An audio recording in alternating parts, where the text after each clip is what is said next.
മിശിഹായിക്ക് സ്തുതിയായിരിക്കട്ടെ. ദിവ്യകാരുണ്യ വിമോചന ശുശ്രൂഷയുടെ 6-ാമത്തെ ദിവസത്തിലേക്ക് ഏറ്റവും സ്നേഹത്തോടെ നിങ്ങളെല്ലാവരെയും സ്വാഗതം ചെയ്യാൻ എനിക്ക് വലിയ സന്തോഷമുണ്ട്. നമ്മൾ അനുഗ്രഹത്തിൻ്റെ 40 ദിവസങ്ങൾ നീണ്ടു നിൽക്കുന്ന ഒരു യാത്രയിലാണ്. ഇസ്രായേൽ ജനം മരുഭൂമിയിലൂടെ കാനാൻ ദേശത്തെ ലക്ഷ്യം വെച്ച് പോയതുപോലെ ഒരു യാത്രയാണിത്. നിങ്ങൾക്ക് വലിയ ഉത്സാഹം ദൈവം തരട്ടെ എന്ന് ഞാൻ പ്രാർത്ഥിക്കുന്നു.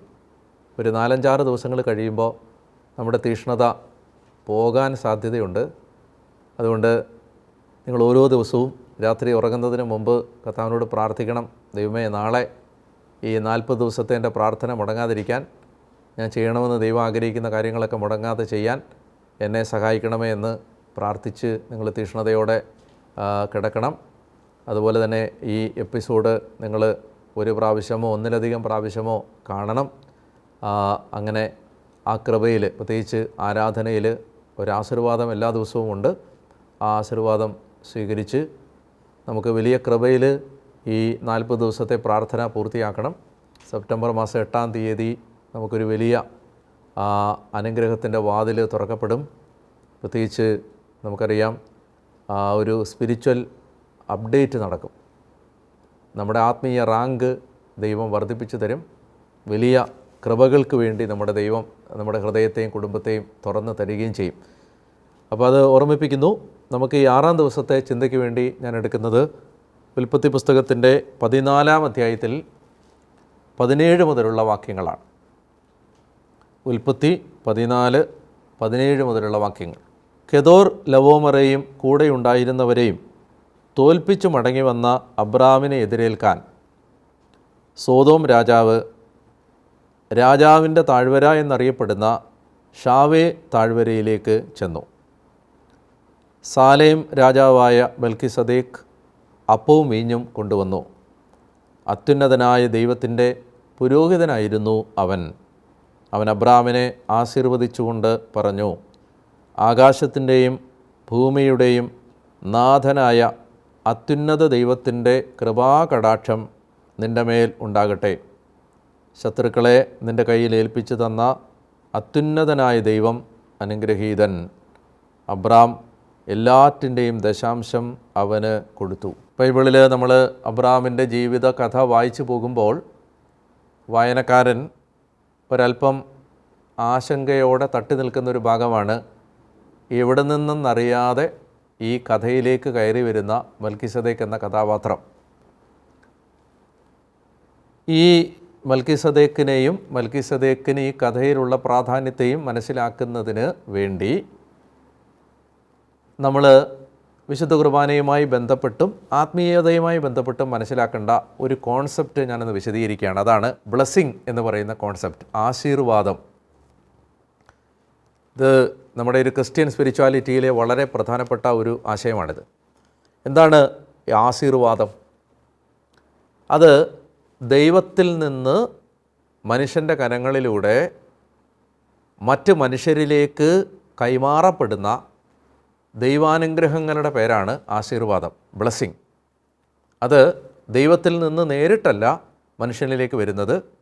ദൈവം കൊടുത്ത അനുഗ്രഹം കൈമാറി ആ ബ്ലെസ്സിങ് ഒരാളിൽ നിന്ന് മറ്റൊരാളിലേക്കാണ് പോകുന്നത്.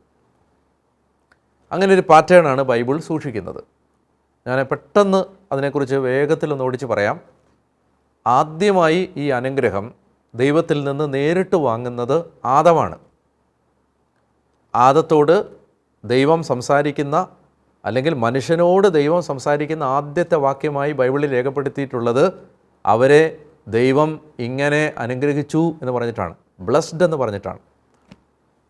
അപ്പോൾ അതുകൊണ്ട് തന്നെ ബൈബിൾ തുടങ്ങുന്നത് തന്നെ, അല്ലെങ്കിൽ ബൈബിൾ മനുഷ്യനോട് സംസാരിച്ച്, ദൈവം മനുഷ്യനോട് സംസാരിച്ച് തുടങ്ങുന്നത് തന്നെ അവനെ ഇങ്ങനെ പറഞ്ഞ് അനുഗ്രഹിച്ചു എന്ന് പറഞ്ഞിട്ടാണ്.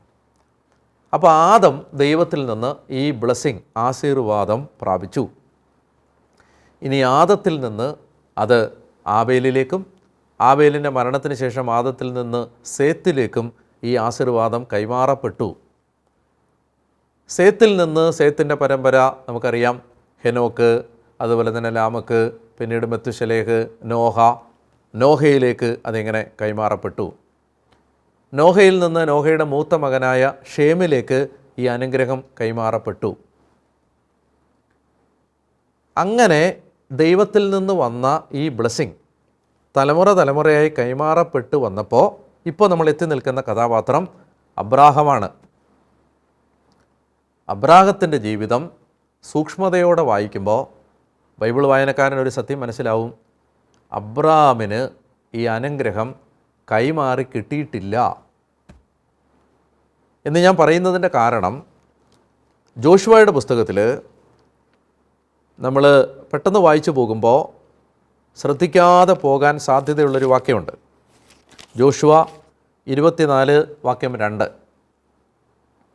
ജോഷുവ അവരോട് പറഞ്ഞു, ഇസ്രായേലിൻ്റെ ദൈവമായ കർത്താവ് അരുളി ചെയ്യുന്നു, അബ്രാഹത്തിൻ്റെയും നാഹോറിൻ്റെയും പിതാവായ തേരാഹ് വരെയുള്ള നിങ്ങളുടെ പിതാക്കന്മാർ യൂഫ്രട്ടീസിനക്കരെ മറ്റ് ദേവന്മാരെയാണ് ആരാധിച്ചിരുന്നത്.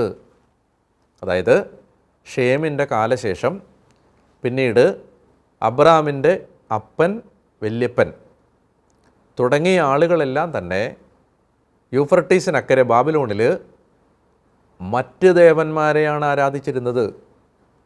അവിടെ എന്താ സംഭവിക്കുന്നത്? അവിടെ ഷേം വരെ എത്തി നിന്ന, ഷേം വരെ ദൈവം കൊടുത്തു നിർത്തിയ ആ ബ്ലെസ്സിങ്, ആശീർവാദം അവിടെ ഏതോ ഒരു തലമുറയിൽ വെച്ച് അവർ വിഗ്രഹാരാധനയിലേക്ക് പോകുമ്പോൾ അത് കട്ടായി. ഇനി രക്ഷാകര ചരിത്രം മുന്നോട്ട് കൊണ്ടുപോകാൻ അബ്രാം നിൽക്കുകയാണ്.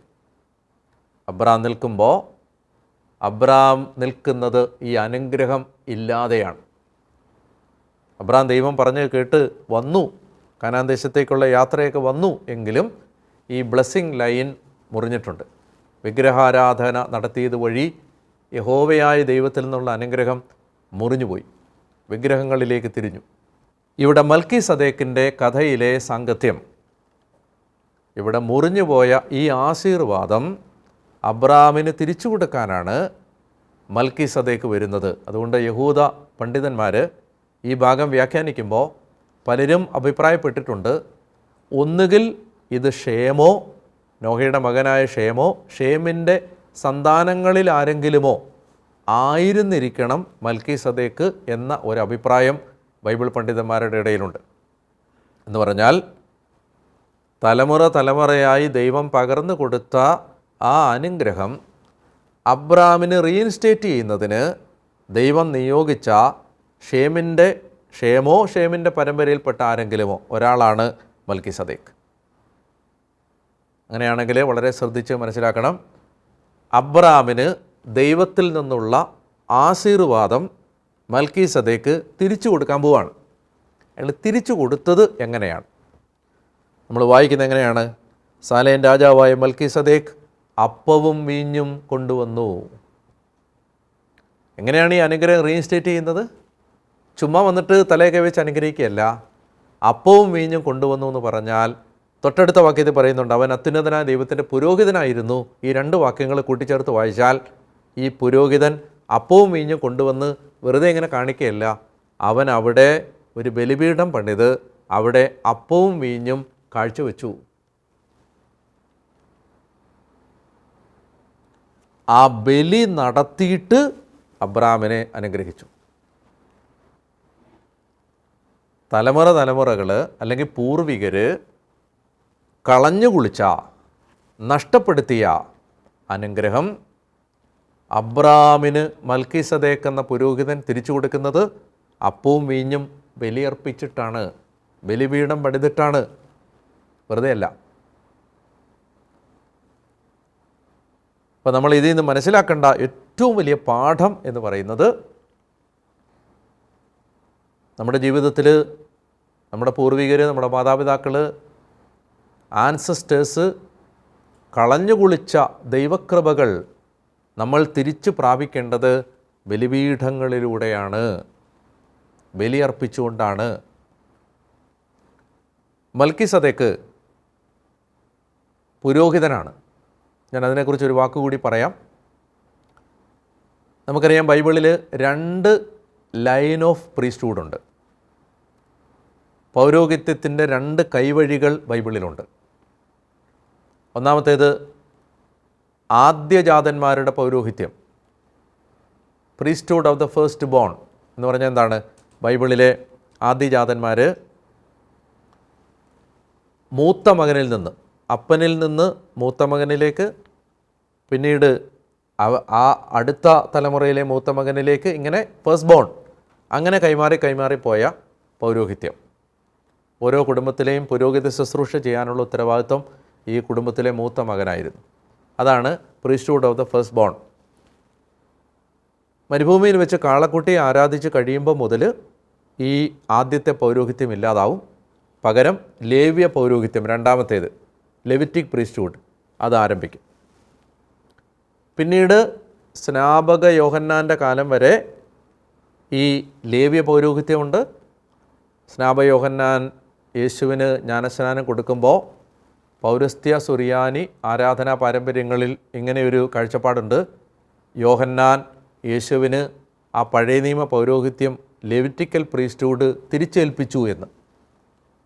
യേശുക്രിസ്തുവിലൂടെ വീണ്ടും ഈ ആദ്യജാതന്മാരുടെ പൗരോഹിത്യം, അതാണ് ക്രിസ്തു, ആ ക്രമം അനുസരിച്ചാണ്, മൽക്കീസദേക്കിൻ്റെ ക്രമം അനുസരിച്ചാണ്, ആദ്യജാതന്മാരുടെ ക്രമം അനുസരിച്ചാണ് ക്രിസ്തു പുരോഹിതനായി മാറുന്നത്. അങ്ങനെ ആ പൗരോഹിത്യത്തിലാണ് പുതിയ നിയമസഭയിലെ പുരോഹിതന്മാർ പങ്കുചേരുന്നത്. അത് കൈമാറി കിട്ടുകയല്ല, അതിൽ പങ്കുചേരുകയാണ്. ക്രിസ്തു മാത്രമാണ് പുരോഹിതൻ. ആ പൗരോഹിത്യത്തിൽ പുതിയ നിയമസഭയിലെ പുരോഹിതന്മാർ പങ്കുചേരുകയാണ്. അവരിലേക്ക് കൈമാറി വരികയല്ല, പങ്കുചേരുകയാണ്. അപ്പോൾ ഇങ്ങനെ രണ്ട് ലൈൻ ഓഫ് പ്രീസ്റ്റ്ഹുഡ് ഉണ്ട്. അപ്പോൾ മൽക്കീസദേക്ക് റെപ്രസെൻ്റ് ചെയ്യുന്നത് ആദിജാതന്മാരുടെ പൗരോഹിത്യത്തെയാണ്. ഞാൻ പറഞ്ഞത് ഇത്രയേ ഉള്ളൂ. മൽക്കീസദേക്ക് വന്ന് അബ്രാഹത്തിന് നഷ്ടപ്പെട്ട ആ പൂർവികരുടെ അനുഗ്രഹം, തലമുറയെ കൈമാറി കിട്ടിയ അനുഗ്രഹം തിരിച്ചേൽപ്പിക്കുന്നത് ബലിയർപ്പിച്ചിട്ടാണ്, ബലിപീഠം പണിതിട്ടാണ്.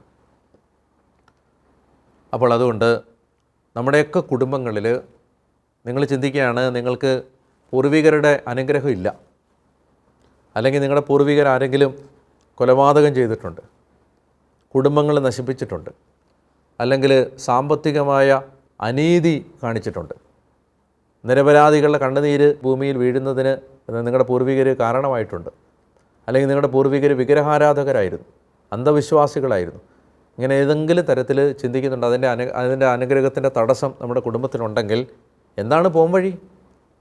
ആ നഷ്ടപ്പെട്ട അനുഗ്രഹങ്ങൾ തിരിച്ചു കിട്ടാൻ ബലിപീഠങ്ങൾ പണിയുക, ബലിയർപ്പിക്കുക. എല്ലാ ദിവസവും വിശുദ്ധ കുർബാനയിൽ പങ്കെടുക്കുക. കുർബാനയിൽ പങ്കെടുക്കുമ്പോൾ കിട്ടുകയാണ് ഈ അനുഗ്രഹം തിരിച്ചു കിട്ടാൻ. നമ്മൾ കാണുന്നത് എന്തെന്നറിയാമോ? മൽക്കീസദേക്ക് അബ്രാമിനെ ആശീർവദിച്ചുകൊണ്ട് പറഞ്ഞ വാക്യങ്ങൾ, ആകാശത്തിൻ്റെയും ഭൂമിയുടെയും നാഥനായ അത്യുന്നതനായ ദൈവത്തിൻ്റെ കടാക്ഷം, സത്യദൈവത്തിൻ്റെ അനുഗ്രഹം നിനക്കുണ്ടാവട്ടെ, ശത്രുക്കളെ നിൻ്റെ കയ്യിൽ ഏൽപ്പിച്ചു തന്ന അത്യുന്നതനായ ദൈവമാണ് അനുഗ്രഹീതനായ ദൈവം. രണ്ട് കാര്യങ്ങളാണ്. ഒന്ന്, നിനക്ക് ഇപ്പോൾ ഈ രാജാക്കന്മാരെ തോൽപ്പിച്ച് ലോത്തിനെ രക്ഷിക്കാൻ കഴിഞ്ഞത് നിന്നെ ദൈവം സഹായിച്ചതുകൊണ്ടാണ്. ദൈവത്തിൻ്റെ കരുണയാണത്. ദൈവമാണ് നിൻ്റെ സമ്പത്ത്. അവിടുന്ന് നീ കൊള്ളയടിച്ച് കിട്ടിയ സമ്പത്തല്ല, ദൈവമാണ് നിൻ്റെ സമ്പത്ത്. അതുകൊണ്ട് അത് നീ മറന്നു പോകരുതെന്നാണ് മൽക്കീസദേക്ക് പറയുന്നത്. നമുക്ക് ദൈവം തന്ന നന്മകളൊന്നും മറന്നു പോകാതിരിക്കാനും, നമ്മൾ വന്ന വഴികളൊന്നും മറന്നു പോകാതിരിക്കാനും, അതുപോലെ തന്നെ നമുക്ക് നഷ്ടപ്പെട്ട അനുഗ്രഹങ്ങളെല്ലാം തിരിച്ചു കിട്ടാനും. കഥ പറഞ്ഞില്ലേ, എൻ്റെ ഓർമ്മയ്ക്കായിട്ട് നിങ്ങളിത് ചെയ്യണമെന്ന്. എൻ്റെ ഓർമ്മയ്ക്കായി നമ്മൾ മറന്നു പോകാതിരിക്കാൻ, ദൈവം നടത്തിയ വഴികൾ മറക്കാതിരിക്കാൻ, അതുപോലെ തന്നെ നമുക്ക് നഷ്ടപ്പെട്ട എല്ലാ അനുഗ്രഹങ്ങളും തിരിച്ചു കിട്ടാൻ ഒരു വഴിയേ ഉള്ളൂ. അത് ദൈവത്തെ ആരാധിക്കുക, ബലിപീഠം പണിത് ബലിയർപ്പിച്ച് ദൈവത്തെ ആരാധിക്കുക. നമുക്കിന്ന് നമ്മുടെ ജീവിതത്തിൽ നമ്മൾ അഭ്യസിക്കേണ്ട നന്മ ക്ഷമയുടെ ഒരു പുണ്യമാണ്. ക്ഷമ. മറ്റുള്ളവരോട് ക്ഷമിക്കാനുള്ള ഏതെങ്കിലും മേഖല നമ്മുടെ മനസ്സിലുണ്ടെങ്കിൽ നമുക്കറിയാം, മാനുഷികമായിട്ട് നമുക്ക് ആരോടും ക്ഷമിക്കാൻ പറ്റത്തില്ല. ക്ഷമിക്കാൻ പറ്റണമെങ്കിൽ കർത്താവ് സഹായിച്ചാലേ പറ്റൂ. നമുക്കിന്ന് കർത്താവിന് മുമ്പിൽ ആ തീരുമാനം എടുക്കാം. എന്നെ വേദനിപ്പിച്ചവരോട്, എന്നെ കരയിപ്പിച്ചവരോട്, എനിക്ക് അപമാനം തന്നവരോട് ഹൃദയപൂർവ്വം ക്ഷമിക്കാൻ ഞാൻ തീരുമാനിക്കുന്നു. ഇനി ഒഴിവാക്കേണ്ട തിന്മയാണ് ശത്രുത, എനിമിറ്റി. നമുക്ക് ശത്രുത അവസാനിപ്പിക്കാനും ശത്രുത ഒഴിവാക്കാനും അതുപോലെ തന്നെ സ്നേഹത്തിൽ ജീവിക്കാനുമുള്ള ഒരു കൃപ കിട്ടാൻ പ്രാർത്ഥിക്കണം. അപ്പോൾ അഭ്യസിക്കേണ്ട പുണ്യം ഫൊർഗിവ്നെസ്, ക്ഷമ, പാപം, ഒഴിവാക്കേണ്ട പാപം, എനിമിറ്റി, ശത്രുത. ടാസ്ക് ഇതാണ്. കൊരിന്തോസ് ലേഖനം 1 കൊരിന്തോസ് 13-ാം അധ്യായം സ്നേഹത്തിൻ്റെ ഗീതമാണ്. സ്നേഹം സകലതും ക്ഷമിക്കുന്നു, സകലതും സഹിക്കുന്നു. അപ്പോൾ ആ സ്നേഹഗീതം ഒരു 2-3 പ്രാവശ്യം ഒന്ന് വായിച്ച് നമുക്കങ്ങനെ ഒരു എല്ലാവരെയും സ്നേഹിക്കാനും ക്ഷമിക്കാനുമുള്ള ഒരു കൃപ, ഹൃദയവിശാലത കിട്ടുന്നതിന് വേണ്ടി പ്രാർത്ഥിക്കാം. പ്രാർത്ഥന ഇതാണ്: കർത്താവേ, ഞങ്ങളുടെ കടക്കാരോട് ഞങ്ങൾ ക്ഷമിച്ചതുപോലെ ഞങ്ങളുടെ കടങ്ങളും പാപങ്ങളും ഞങ്ങളോട് ക്ഷമിക്കണമേ. ഇതൊന്ന് പല ആവർത്തിക്കാനായിട്ട് ശ്രദ്ധിക്കുക. കർത്താവേ, ഞങ്ങളുടെ കടക്കാരോട് ഞങ്ങൾ ക്ഷമിച്ചതുപോലെ ഞങ്ങളുടെ കടങ്ങളും പാപങ്ങളും ഞങ്ങളോടും ക്ഷമിക്കണമേ എന്ന് നമുക്ക് കർത്താവിനോട് പ്രാർത്ഥിക്കുകയും ചെയ്യാം. നമുക്കിന്ന് ഈ ദിവസം നമുക്ക് ദൈവം തന്ന നന്മകൾക്ക് നന്ദി പറയാം. ഞാൻ ഒരിക്കൽ കൂടി നിങ്ങൾ മറന്നു പോകാതിരിക്കാനാണ് നമ്മൾ ഈ ശുശ്രൂഷയുമായിട്ട് ബന്ധപ്പെട്ട് എല്ലാ ദിവസവും നിങ്ങൾ ചെയ്യണം എന്ന് ആഗ്രഹിക്കുന്ന കാര്യം നിങ്ങളെ ഓർമ്മിപ്പിക്കുന്നത്. ആദ്യത്തെ 10 ദിവസങ്ങൾ നമ്മളെ തന്നെ വിശുദ്ധീകരിക്കുന്നതിന് വേണ്ടിയുള്ള ഒരു ഘട്ടമാണ്. രണ്ടാമത്തേത് നമുക്കൊരു ദൈവികമായ വിശ്വാസം ആഴപ്പെടാനും പിന്നീട് ദൈവത്തോട് ആഴമായ ബന്ധം ഉണ്ടാവാനും ഒടുവിൽ സമർപ്പിക്കാനും ഒരു വിധത്തിൽ അങ്ങനെ 40 ദിവസം 10 ദിവസങ്ങൾ വീതമുള്ള 4 ഘട്ടങ്ങളായിട്ടാണ് നമ്മളതിനെ തിരിച്ചിട്ടുള്ളത്. ഞാനീ പറയുന്ന സന്ദേശങ്ങൾ നിങ്ങൾ ശ്രദ്ധിക്കുക. ഒരു ബുക്കിലോ ഡയറിയിലോ ഒക്കെ പ്രധാനപ്പെട്ട ആശയങ്ങൾ എഴുതി വെക്കുക. പ്രാർത്ഥിക്കാൻ പറയുന്ന പ്രാർത്ഥന ചൊല്ലുക. ടാസ്ക് ചെയ്യാൻ ശ്രമിക്കുക. തിന്മ ഒഴിവാക്കാൻ വേണ്ടി കർത്താവിനോട് പ്രാർത്ഥിക്കുക, അതിനുവേണ്ടി പരിശ്രമിക്കുക. പിന്നെ അടിസ്ഥാനപരമായിട്ട് ഞാൻ പറഞ്ഞിരുന്നു, നമ്മൾ എല്ലാ ദിവസവും പൂർവികർക്ക് വേണ്ടി പ്രാർത്ഥിക്കാൻ ഒരു ഫാമിലി ട്രീയുടെ ചാർട്ടും അതുപോലെ തന്നെ ആൻസസ്റ്റേഴ്സിന് വേണ്ടിയുള്ള പ്രെയറും നമ്മുടെ എൻകൗണ്ടർ ആപ്പിലും മൗണ്ട് കാർമലിൻ്റെ വെബ്സൈറ്റിലും അവൈലബിൾ ആണ്. അത് നിങ്ങൾക്ക് ഡൗൺലോഡ് ചെയ്തെടുക്കാം. അതുപോലെ തന്നെ എല്ലാ ദിവസവും വിശുദ്ധ കുർബാനയിൽ പങ്കെടുക്കണം. 1 മണിക്കൂറെങ്കിലും നേരിട്ട് പറ്റാത്തവർ ഓൺലൈനായിട്ടോ പെർപ്പച്വൽ അഡറേഷൻ നിത്യാരാധന നടക്കുന്ന ശുശ്രൂഷകളിൽ അതിൽ പങ്കെടുത്ത് പ്രാർത്ഥിക്കണം. പിന്നെ ഉപവാസം എടുക്കാൻ സാധിക്കുന്ന അത്രയും 1 നേരമോ 2 നേരമോ അങ്ങനെയൊക്കെ ഉപവാസം എടുത്തോ അല്ലെങ്കിൽ എന്തെങ്കിലും കാര്യം ഒരു ഉപവാസം എടുത്തോ നമ്മൾ ഈ ശുശ്രൂഷയിൽ പങ്കെടുക്കണം. അതുപോലെ തന്നെ മറ്റെല്ലാ നിങ്ങളുടെ ഗ്രൂപ്പുകളിലേക്കെല്ലാം ഇത് ഷെയർ ചെയ്ത് കൊടുത്ത് ഇനിയും അത് തുടങ്ങാത്തവരുണ്ടെങ്കിൽ അവരെ പ്രേരിപ്പിക്കുകയൂടെ ചെയ്യണമെന്ന് സ്നേഹത്തോട് ഓർമ്മിപ്പിക്കുന്നു. നമുക്ക് ആരാധനയിലേക്ക് കടക്കാം. ആരാധനയിൽ നമുക്കിതിനു വേണ്ട ആശീർവാദം കർത്താവിൻ്റെ കയ്യിൽ നിന്ന് പ്രാപിക്കുകയും ചെയ്യാം.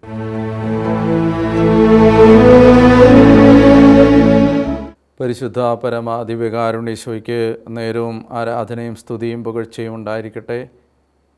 പ്രിയമുള്ളവരെ, ഈ ആരാധനയിൽ നമ്മുടെ കുടുംബങ്ങളെ പ്രത്യേകമായി നമ്മൾ സമർപ്പിച്ച് പ്രാർത്ഥിക്കാം. കർത്താവ് ഇന്ന് തന്ന ചിന്തകളെല്ലാം ഏറ്റെടുത്തുകൊണ്ട് തലമുറകളായി നമുക്ക് അനുഗ്രഹം നഷ്ടപ്പെട്ട എല്ലാ മേഖലകളിലും മൽക്കിസദേക്കിനെ പോലെ മൽക്കിസദേക്കിൻ്റെ ക്രമപ്രകാരം നിത്യപുരോഹിതനായ ഈശോ തൻ്റെ ബലിയുടെ യോഗ്യതയാൽ നമുക്ക് എല്ലാ അനുഗ്രഹങ്ങളും തിരിച്ചു തരാൻ പ്രാർത്ഥിക്കാം. ജോയേൽ പ്രവചനം 2-ാം അധ്യായം 25-ാം വാക്യം: വിട്ടിൽ വെട്ടുക്കിളി, പച്ചക്കുതിര, കമ്പിളിപ്പുഴു തുടങ്ങിയ ഞാൻ അയച്ച മഹാസൈന്യങ്ങൾ തിന്ന് നശിപ്പിച്ച നിൻ്റെ സംവത്സരത്തിലെ വിളവുകൾ ഞാൻ നിനക്ക് തിരിച്ചു തരും. നഷ്ടപ്പെട്ടതെല്ലാം തിരിച്ചു തരുന്ന കർത്താവേ, ഇപ്പോൾ ഈ മക്കൾക്ക് വേണ്ടി ഞാൻ പ്രാർത്ഥിക്കുന്നു. പരിശുദ്ധ കുർബാനയുടെ മുമ്പിൽ കർത്താവേ, ഈ ജനത്തെ സമർപ്പിക്കുമ്പോൾ മാതാപിതാക്കളുടെയോ പൂർവികരുടെയോ തങ്ങളുടെ തന്നെയോ പാപങ്ങൾ മൂലം ഞങ്ങൾ നഷ്ടപ്പെടുത്തി കളഞ്ഞ ദൈവത്തിൻ്റെ വാഗ്ദത്തങ്ങൾ, ഞങ്ങൾക്ക് വേണ്ടി ദൈവം വച്ചിരിക്കുന്ന ദൈവകൃപകൾ, ദൈവമേ, അത് ഞങ്ങളിൽ നഷ്ടമാവാതിരിക്കാൻ, ഞങ്ങൾക്കത് തിരിച്ചു കിട്ടാൻ യേശുവിൻ്റെ കുരിശിലെ ബലിയുടെ യോഗ്യതകളാൽ ഞങ്ങൾക്കിടയാവട്ടെ എന്ന് പ്രാർത്ഥിക്കുന്നു. കർത്താവായ ദൈവമേ, ഏതെങ്കിലും തരത്തിൽ അനർത്ഥങ്ങളോ ആപത്തുകളോ അപകടങ്ങളോ ദുരിതങ്ങളോ കുടുംബത്തിലെ പരാജയങ്ങളോ സാമ്പത്തിക ഞെരുക്കങ്ങളോ കർത്താവെ ഏതെങ്കിലും കണ്ണുനീരിൻ്റെ അനന്തരഫലങ്ങളോ ഞങ്ങളെ കുടുംബങ്ങളെ വേട്ടയാടുന്നുണ്ടെങ്കിൽ ഞങ്ങളെ അനുഗ്രഹത്തിലേക്ക് തിരിച്ചു കൊണ്ടുവരണമേ. കർത്താവെ, ഞങ്ങളുടെ നഷ്ടപ്പെട്ട നല്ല കാലങ്ങൾ തിരിച്ചു തരണമേ. കർത്താവെ, നഷ്ടപ്പെട്ട വർഷങ്ങൾ തിരിച്ചു തരണമേ, നഷ്ടപ്പെട്ട സമ്പത്ത് തിരിച്ചു തരണമേ, നഷ്ടപ്പെട്ട ആരോഗ്യം തിരിച്ചു തരണമേ എന്ന് ഞങ്ങൾ പ്രാർത്ഥിക്കുന്നു. ദൈവമായ കർത്താവെ, ഈ ആശീർവാദത്തിലൂടെ അവിടുന്ന് മൽക്കീസദേക്കിലൂടെ അബ്രാഹാമിനെ അനുഗ്രഹിച്ചതുപോലെ ഈ ദിവ്യകാരുണ്യത്തിൻ്റെ കരങ്ങൾ ഞങ്ങളുടെ തലയിൽ വെച്ച് അവിടുന്ന് അനുഗ്രഹിക്കണമേ എന്ന് പ്രാർത്ഥിക്കുന്നു. നമുക്ക് ഈശോയുടെ ആശീർവാദം സ്വീകരിക്കാൻ ഒരുങ്ങാം.